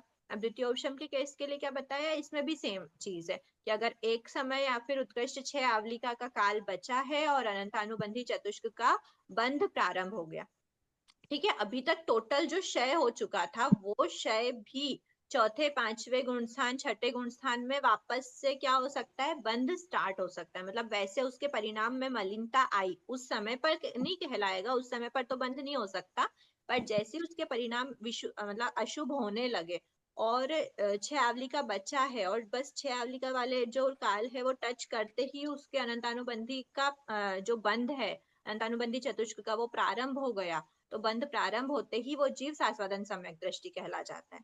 क्योंकि द्वितीय उपशम में नहीं होता, द्वितीय उपशम की अवस्था में क्षय ही रहता है, उसके जस्ट अगले समय पर उसका बंध स्टार्ट हो चुका है, मतलब वो सेकंड शाश्वतन सम्यक दृष्टि, बिल्कुल एक एक समय का डिफरेंस है। अगर हम ऐसा बोल देंगे कि द्वितीयोपशम का काल में ही अगर वो 6 आवलिका के अंदर अंदर उसको उदय करवा दिया, तो फिर वो कहने में आ जाएगा ना कि द्वितीय उपशम के रहते हुए भी अनंत अनुबंधी चतुष्क का बंध प्रारंभ हो गया। पर ऐसा नहीं है। वो जिस समय पर बंध प्रारंभ हुआ उस समय वो द्वितीयोपशम वाला नहीं कहलाएगा, वो सासदन सम्यक दृष्टि कहला जाएगा। ठीक है, तो सासदन सम्यक का काल पूर्ण होने पर तो मिथ्यात्व को ही प्राप्त होता है। अब सेकंड अवस्था क्या है, तो वो सेकंड, थर्ड और फोर्थ वैसी ही वाली है। कैसी वाली है कि सम्यक बंद होगा, उदय नहीं होगा साथ में, उदय नहीं क्या? रहेगा, उदय भी बंद हो होता है, रहा है। बंध के साथ साथ उदय भी हो जाता है, क्योंकि वो सेकंड गुण स्थान की अवस्था है ना। नहीं, इसमें खाली नहीं, बंद प्रारंभ हो ऑलमोस्ट जाए लिखा है ना, इसलिए पूछ रही हूँ, उदय नहीं आएगा। उदय हो जाता है यहाँ पर, सिर्फ बंध लिखने का क्या रीजन है मैं पूछती हूँ एक बार, पर उदय हो जाता है क्योंकि सेकंड गुण स्थान में तो उदय हो ही जाता है, बंध और उदय हाँ, प्रारंभ हो इसीलिए जाता है। पूछ नहीं, रहे हैं आपको। लेकिन अनुश्री जी, उदय हाँ, तो लेकिन एक आवलिका के बाद होगा ना। कोई भी उदय, प्रकृति का उदय एक आवलिका तो कम से कम उसका आबादा काल रहेगा ही। हाँ, अच्छा, ठीक ठीक ठीक है, नया क्षय के बाद नया हुआ इसलिए, है अच्छा ना, हाँ जी। क्योंकि हाँ हाँ हाँ प्रथमोपशन में क्षय नहीं हुआ था, प्रकृति के प्रथमोपशन में हाँ, क्षयोपशन था। ठीक ठीक हाँ है, हाँ, डन। तो ओके, जो थैंक यू। क्षयोपशम था, A4 का क्षयोपशम था, मेरी तरफ से भी थैंक यू। जो हाँ A4 का जब क्षयोपशम था प्रथमोपशम में, तो फिर बंध और उदय साथ में हो गया, लेकिन यहाँ पर सिर्फ बंध होगा, पर सेकंड गुण स्थान में एक आवलिका के बाद ही फिर उसका उदय होगा, पर सेकंड में उदय हो सकता है। हाँ मतलब एक एक चीज पूछनी थी कि द्वितीयोपशम में जो है वो मतलब कि ये जब तो ऐसे कि ये दूसरे गुण स्थान में आने के समय में ही उसके अनंतानुबंधी के परिणाम आ गए हैं तो उसका बंध शुरू हो गया, ऐसे मानना। हाँ, मतलब द्वितीयोपशम के परिणाम तो अशुद्धि अभी पे तक आ है गए। तो उसके पास उपशम समकिति ना, द्वितीयोपशम में है तो उपशम समकित नहीं, अच्छा उपशम द्वितीयोपशम, समकित नहीं है ना। सॉरी सॉरी, अनंतानुबंधी का उदय बंद हो गया इसलिए वो शाश्वतन समकित कहलाई जा रही है। साधन में आ गया। हाँ, हाँ और उपशम का भी द्वितीयोपशम है, उसका रीजन क्या है कि उसकी प्रकृतियों का उदय नहीं है, ये इसकी सम्यक वेदनी, मिथ्यात्व वेदनी वगैरह का उदय नहीं है, इसीलिए द्वितीयोपशम है। पर आत्मा की तो जैसे जिस प्रकार मिथ्या दृष्टि जीव की आत्मा में विशुद्धि हो सकती है इतने हाई लेवल की कि वो अगले समय में प्रथमोपशम प्राप्त करे, प्रथमोपशम के जस्ट एक समय पहले तक तो मिथ्या दृष्टि था ना, फिर भी तो इतनी विशुद्धि हुई। तो आत्मा की विशुद्धि एक तरफ है, और ये जो उपशम है, सम्यक तो है, वो सब एक तरफ है। मतलब उपशम की अवस्था हुई, या फिर जो दर्शन त्रिक का हम उपशम वगैरह बता रहे हैं, उपशम है, उदय है, नहीं है, वो अवस्था एक तरफ हुई। और आत्मा की विशुद्धि, आत्मा के अध्यवसाय एक तरफ। मिथ्या दृष्टि जीव के भी इतने हाई विशुद्धि हो सकती है, तो द्वितीयोपशम वाले की इतनी लो विशुद्धि पे क्यों नहीं जा सकता, लो विशुद्धि मतलब अशुभ परिणामों पे क्यों नहीं जा सकता। इतने अशुभ परिणाम द्वितीयोपशम के रहते रहते भी अशुभ परिणाम हो गए, तो वो फिर अगले समय में वो अनंतानुबंधी चतुष्क का बंध प्रारंभ होगा, और वो अगले समय पे साधन सम्यक दृष्टि कहलाएगा। और एक उस आवलिका के बाद लेकिन उनके हो सकता है उदय ना, एक आवलिका के बाद उदय भी हो सकता है हो यदि जाएगा एक वहाँ पर। आवलिका के इतने बाद में समय उदय तक होगा। रहा तो उदय भी शुरू हो जाएगा। हाँ, ठीक है। और वैसे भी एक आवलिका के बाद उदय शुरू होना ही है, क्योंकि वो मिथ्या दृष्टि बनेगा तो भी उदय तो होगा नहीं, ही जैसे एक। उदय छह आएगा। आवलिका तक यदि रह गया तो छह आवलिका में तो पांच आवलिका तक वो बाद में उदय वाला भी हो सकता है ना, उदय एक वाला, आवलिका के बाद। हाँ लेकिन उदय पहले वाला। हमने जो पढ़ा था ना तो ऐसे पढ़ा था कि मिथ्यात्व में जाने के बाद वहां मिथ्यात्व के उदय के कारण मतलब उसके अनंतानुबंधी का बंध शुरू होता है, ऐसे हमने पहले पढ़ा था। हाँ, वो पहले ऐसा आता था, और अब सेकंड में ही उसका बंध रहता हाँ है ना। ठीक है, ये हो गया। फिर फर्स्ट अवस्था देखिए, अब सेकेंड अवस्था में वैसे ही परिणाम अगर शुभ है तो सम्यक्त्व पुंज का उदय हो जाएगा, मतलब क्षयोपशमिक सम्यक्ति बन गया। परिणाम अगर मध्यम है तो सम्यक मिथ्यात्व वेदनी, तो थर्ड गुण स्थान में चला जाएगा, और अगर टोटल अशुभ हो गए तो फिर वो फर्स्ट मिथ्यात्व के पुंज का उदय हो जाएगा, मिथ्या दृष्टि कहला जाएगा। ठीक है, अब एक बार, हाँ, इसके बाद हमारे पास प्रथमोपशम और द्वितीयोपशम के बीच का अंतर और समानता है। उसके पहले एक चार्ट और है, द्वितीयोपशम सम्यक्त्व में काल करने पर। अभी तो हमने देखा कि काल नहीं करा तो क्या होगा, काल नहीं करा तो मतलब वो पूरा जो भी 8th 9th 10th 8th 7th 6th, और 6th में 6th या फिर 4th और 5th और 4th, ये हो गया, है ना। अगर काल कर गया बीच में, तो हमने देखा कि इसमें बद्धायु किसकी होगी, या तो अबद्धायु है तो कोई बात ही नहीं, बद्धायु है तो फिर काल देवगति की ही होनी चाहिए, है ना, मतलब वैमानिक देव की ही होनी चाहिए। अब जो गुणस्थान है, गुणस्थान कहाँ से, 4 5 6 7, पूरा जो 4 से 11 तक के गुणस्थान है वो सभी द्वितीयोपशम की अवस्था में रहते हुए ही गुणस्थान है। तो अब द्वितीयोपशम की अवस्था है और 4 से 11 के बीच में जिस भी गुणस्थान में जीव है उस गुणस्थान के अकॉर्डिंग वो वैमानिक में भी उस देवलोक तक जाता है। ठीक है, तो चौथा और पांचवा है, सबसे 4th से 11 तक है, तो 4th और 5th सबसे लोएस्ट द्वितीयोपशम की अवस्था है, पर चारित्र की विशुद्धि में लो लेवल है। ठीक है, तो 4th और 5th अगर गुणस्थान है तो आगे किस में उत्पन्न होगा, कौन से देवलोक में, तो पहले देवलोक से 12वें देवलोक और 9 लोकांतिक तक। वो कुछ पूछ रहे, वो पहले देवलोक से 12वें देवलोक और 9 लोकांतिक तक वो उत्पन्न होगा, मतलब उत्पन्न हो सकता है, उत्पन्न होगा, काल कर गया तो वो उत्पन्न हो गई। छठे गुण स्थान में है और काल कर गया, द्वितीयोपशम की अवस्था है, गुण स्थान छठा है और काल कर गया, तो किस में जाएगा, तो वो पहले देवलोक से लेकर 12वें देवलोक, 9 लोकांतिक और 9 ग्रैव्यक में उसका इनमें से किस में भी जाएगा। 7वें गुण स्थान में अगर काल किया तो पहले देवलोक से 12वां देवलोक, 9 लोकांतिक, 9 ग्रैव्यक सेम है और 5 अनुत्तर विमान भी इसमें ऐड हो गए। ठीक है, और अगर 8 से 11 मतलब अगर उपशम श्रेणी के रहते हुए अगर इस ड्यूरेशन में उसने काल कराए 8 में, 9 में, 10 में या 11 में, तो वो सिर्फ और सिर्फ सर्वार्थ सिद्ध विमान में ही जाएगा कंपलसरी। ठीक है, अब इसमें आपको एक डाउट ऐसा हो सकता है कि क्या ये मतलब जो भी है क्या बोलेंगे, जो देवलोक हैं वो कैसे पता रहेगा कि जैसे बद्ध आयु अगर है तो बद्ध आयु मतलब क्या होता है कि उसकी देव आयु, वैमानिक देव की आयु बद्ध है। अब उसमें से ये वाले जो भी देवलोक हैं उस गुण स्थान में जिस जिस गुण स्थान में वो काल करेगा तो वो इस पर्टिकुलर देवलोक में जाके उत्पन्न होगा। ऐसा वैमानिक देव की आयु तो उसकी बद्ध है, मतलब बांधी हुई है, लेकिन यहाँ पर जो भी गुणस्थान होगा उस गुणस्थान के अकॉर्डिंग उसका उत्पत्ति होगी उस देवलोक में। ठीक है, अब हम बद्ध आयु मतलब पहले से यदि आयु बंधी है तो कैसे पता चलेगा कि कौन से गुण स्थान में वो काल करेगा, कैसे समझेंगे वही उसको? आयु बंधी है, आयु क्या है, देव आयु है, और वो भी वैमानिक देव आयु है, मतलब हाँ वैमानिक देव, अब उसमें से पहले हाँ देवलोक से 5 अनुत्तर विमान के बीच में कोई भी हो, लेकिन वो मतलब उसी में, अब वो उसके बाद उसकी जैसी भी अवस्था रहेगी उस हिसाब से वो काल करता है, तो वो काल करेगा एक तो मिनट वापस बोलिए दीदी, एक मिनट वापस बोलिए। जैसी अवस्था उसकी होगी ना, चौथे, पांचवे, छठे, सातवें जो भी अवस्था होगी उस अकॉर्डिंग वो वहां पर जाकर उत्पन्न होगा। और बद्ध, अब नहीं, वैमानिक देव आयु तो उनकी अनुश्री जी, आयु तो उनकी जो है वो पर्टिकुलर बंद ही चुकी होगी ना, कि अब 2 सागरोपम की बंधी हुई है, तो इसका मतलब ही है कि वो चौथे 5वें गुण स्थान में ही काल करेगा।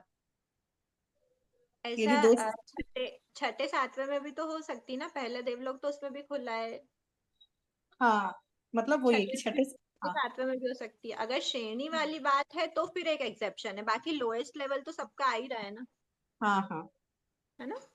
और अगर जैसे मान लो ऊपर की है 9 ग्रैव्यक की है, तो वो फिर 9 ग्रैव्यक की अगर आयुष्य बंधी हुई है तो फिर वो चौथे पांचवे में नहीं करेगा, वो या तो छठे में करेगा हाँ या सातवें में हाँ करेगा। वही। फिर वो उसी में काल करेगा ना।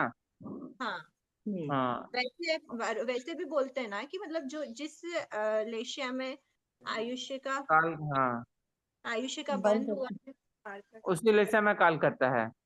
उसी लेशिया में वो काल करेगा और उसी लेशिया में वो हाँ अगले जगह पर उत्पन्न होगा, हाँ हाँ ओके। तो ये का रिलेशन होता ही है उसका। हाँ ठीक है, जी। अब नीचे टिप्पणी में लिखा है अप्रमत्त अवस्था में काल करने वाले जीव ही अनुत्तर विमान में उत्पन्न हो सकते हैं, इसीलिए 5 अनुत्तर विमान के लिए छठे से स्टार्ट नहीं हुआ, कहाँ से हुआ है, सातवें से, मतलब सातवें गुण स्थान का 5 अनुत्तर विमान है और 8वें से ऊपर ओनली सर्वात सिद्ध विमान है, 5th नंबर का जो 5वां होता है सबसे बेस्ट।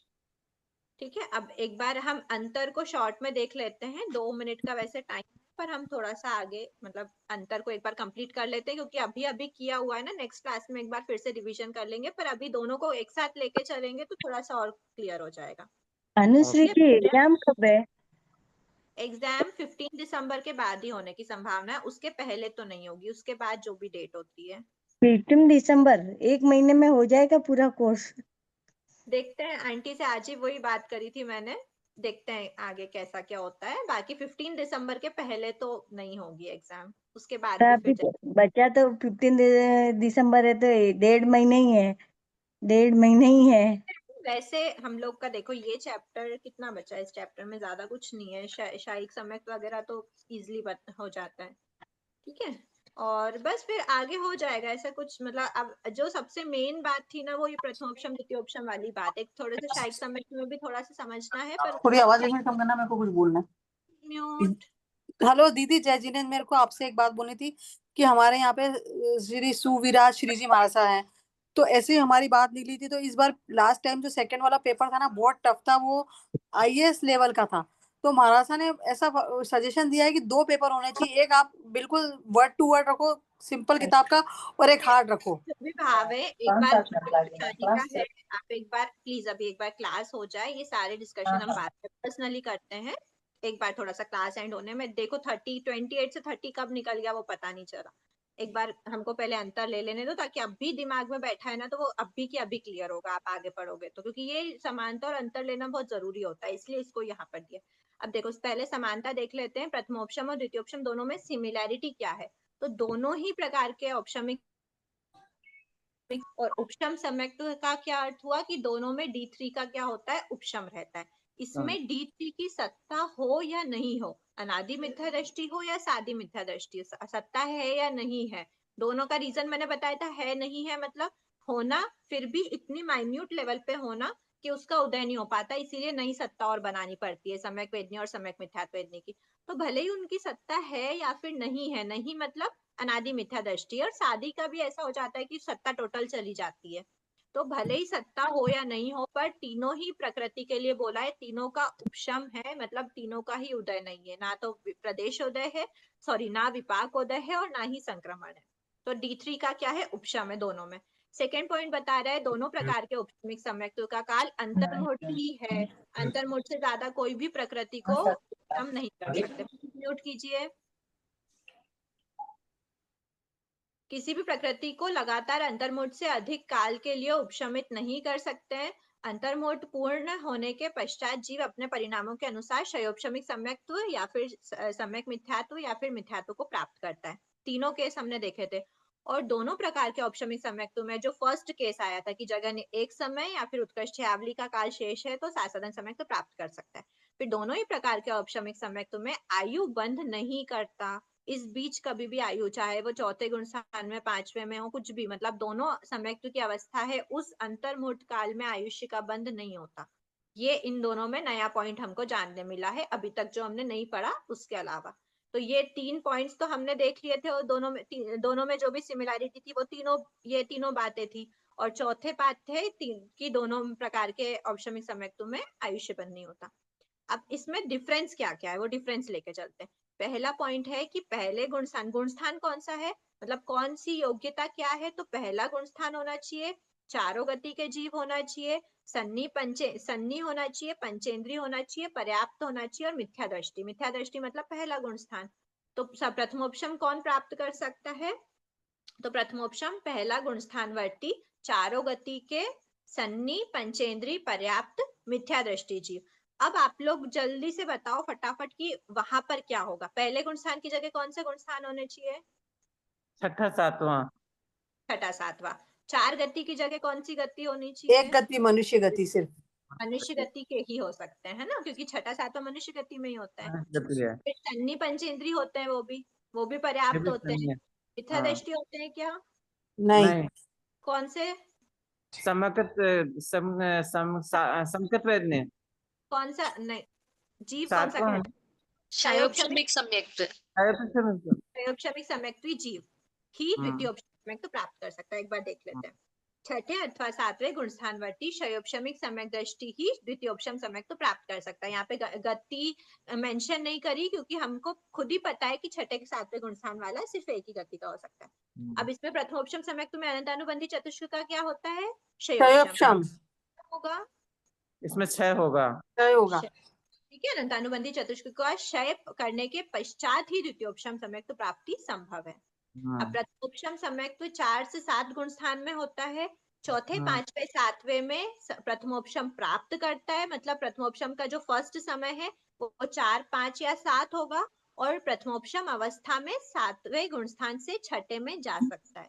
तो 7वें से छठे में गिर सकता है वो, तो इसीलिए 4, 5, 6, 7 चारों गुणस्थान प्रथमोपशम के। द्वितीयोपशम के गुणस्थान कौन कौन से हैं?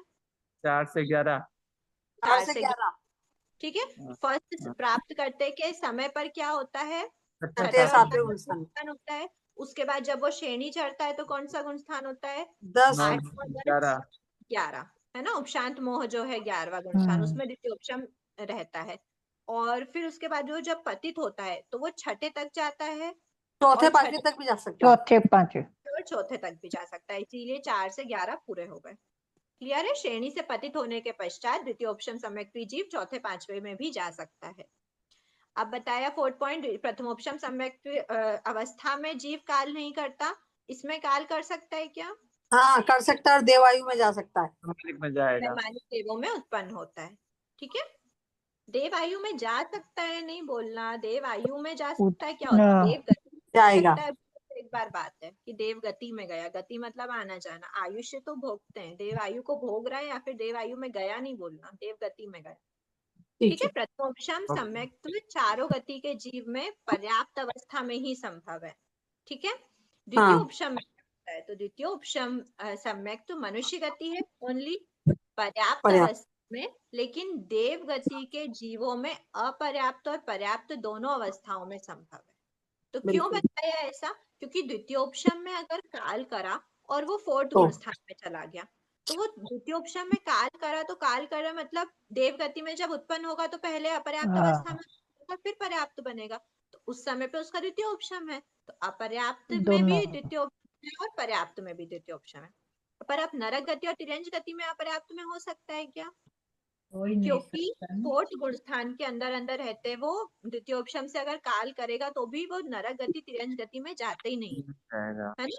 तो इसीलिए क्या बोला है कि नरक गति और तिर्यंज गति में द्वितीयोपशम सम्यक तो होता ही नहीं है। क्यों नहीं होता? क्योंकि वो काल करने के बाद मनुष्य गति में ही द्वितीयोपशम प्राप्त कर सकते हैं और द्वितीयोपशम की अवस्था रहती है। पर अगर काल करा, काल करके वैमानिक में गया, अगर आपसे पूछे, देखो यहाँ पर मैं आपको एक बात और क्वेश्चन मतलब आ सकता है, ऐसा मैं आपको बताती हूँ कि यहाँ पर बोला तो है, इसमें क्या पूछा है कि देव गति, तो देव गति के जीवों में अपर्याप्त तो पर्याप्त दोनों अवस्था में संभव है, लेकिन कौन सी देव गति होंगे अंदर तक अगर खोलें तो? अगर मैं आपसे पूछती हूँ कि क्या भवनपति भवनवासी देव हैं, जो भवनपति देव है, ऊपर ही होंगे। वैमानिक से ऊपर ही होंगे। पर अगर मान लो आपको क्वेश्चन कुछ भी दे दिया, मान लो आपको नाम दे दिया असुर कुमार, अब आपसे पूछा है कि असुर कुमार में क्या अपर्याप्त अवस्था में असुर कुमार देव में द्वितीयोपशम होगा क्या? नहीं। नहीं हो सकता। असुर कुमार है वो भवनपति देव में आते हैं और भवनपति वैमानिक की कैटेगरी में नहीं होते, और वैमानिक में ही क्या हो सकता है? द्वितीयोपशम अपर्याप्त पर्याप्त अवस्था में हो सकता है। पर्याप्त अवस्था में कैसे रहेगा वहां पर?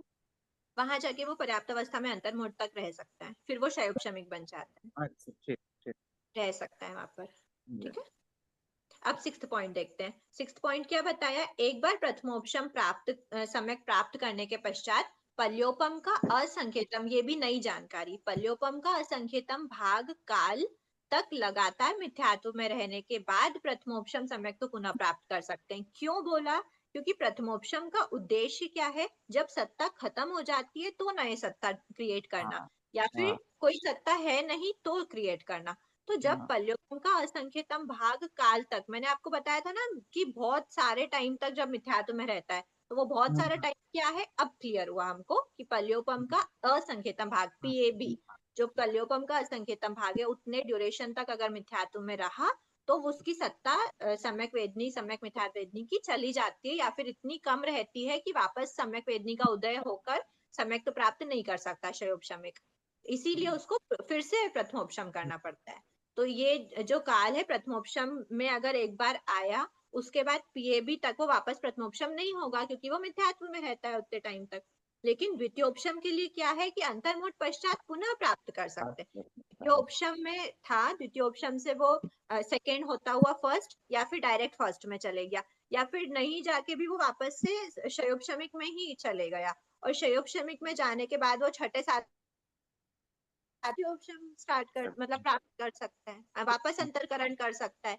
देखो इसीलिए यहाँ पर ऐसा नहीं बोला कि वो तीनों अनिवृत्तिकरण हो, ये हो वो हो, ऐसा इसीलिए अभी कुछ भी खुलासा नहीं करा है कि क्षयोपशमिक सम्यक तो ही था, द्वितीयोपशम से वापस क्षयोपशमिक बना, क्षयोपशमिक से वापस द्वितीयोपशम प्राप्त कर सकता, अंतर्मुहूर्त के बाद ही वापस द्वितीयोपशम मिल सकता है। ठीक है, हमने देखा था ना कि एक भाव में 2 बार भी उपशम श्रेणी का आरोहण हो सकता है, हाँ देखा था। अंतर्मुहूर्त पश्चात वापस कर सकता है। अब 7 पॉइंट है कि किसी भी सहनन वाला या फिर बिना सहनन वाला भी, बिना सहनन वाले कौन होते हैं, तो नरक और जो नैरेक और देवता होते हैं उनमें सहनन नहीं पाया जाता, उनमें सिर्फ संस्थान होते हैं 6 ही प्रकार के, और देवता में तो एक ही प्रकार का होता है, और नरक गति में एक ही होता है लास्ट वाला, पर दोनों में फर्स्ट और लास्ट, बेस्ट और वर्स्ट होता है, लेकिन उनमें संस्थान होता है पर सहनन कोई नहीं होता। तो कोई भी सहनन वाले, 6 ही सहनन वाले तिर्यंच और मनुष्य या फिर नरक और देवता जो असहनन होते हैं, मतलब जिनमें सहनन नहीं होता, भी प्रथमोपशम प्राप्त कर सकते हैं, क्योंकि चारों गति के कर सकते हैं, लेकिन यहाँ पर सहनन कौन सा था, ओनली वज्रशक्ति। महाराज सहनन। फिर नेक्स्ट आया चरम शरीरी सम्यक्त को प्राप्त कर सकते हैं, लेकिन अचरम शरीरी सम्यक्त को प्राप्त नहीं कर सकते। ठीक है, मतलब सॉरी, चरम शरीरी नहीं कर सकते, अचरम शरीरी ही करते हैं। ठीक है, तो आज इतना ही रखते हैं। अहो आचार्य भगवान, अहो उपाध्याय भगवान, आपकी कृपा से जो ज्ञान हमने सीखा है वह ज्ञान हमारे भीतर विनय की अभिवृद्धि करे, सहनशीलता का विकास करे, सरलता को बढ़ाए, हम निष्पृह बने, अनासक्त बने, पांचों इंद्रियों पर विजय प्राप्त करें, शीघ्र ही परम वितरागता को प्राप्त करें। हमसे हुई अविनय साधना के लिए क्षमा, आप सभी से क्षमा याचना। दीदी दीदी एक क्वेश्चन पूछना था। हाँ, वो दीदी हमारे सुविराज श्री जी महाराज से ना ऐसे बात हुई थी, तो महाराज ने एक वहाँ सजेशन पूछवाया, राकेश मुनि जी महाराज के वहाँ सजेशन भिजवाया है कि ये जो हमारा लास्ट वाला पेपर था बहुत ही मतलब टफ ही था, मतलब ऐसे बहुत हमको देने में दिमाग मतलब बहुत वो लगा। थोड़ा सा या तो आप पर्सनल पे करिए क्षमा याचना, अभी क्या टाइम ऊपर होता जा रहा है, तो मेरी भी एक और क्लास स्टार्ट होने वाली है, तो अगर है तो हम मतलब आगे देखते हैं ना। आप एक बार पर्सनली ये सजेशन कर देना तो मैं आगे, क्योंकि मेरे भी हाथ में कुछ नहीं है, मैं आगे ही पहुंचाऊंगी, तो आप एक बार मेरे को ऐसा कैसा ऑडियो मैसेज या जो भी आप भेजते हो तो मैं फिर आगे बात रखती हूँ, है ना। ठीक है, सभी से क्षमा याचना। जय जिनेंद्र। क्षमा याचना।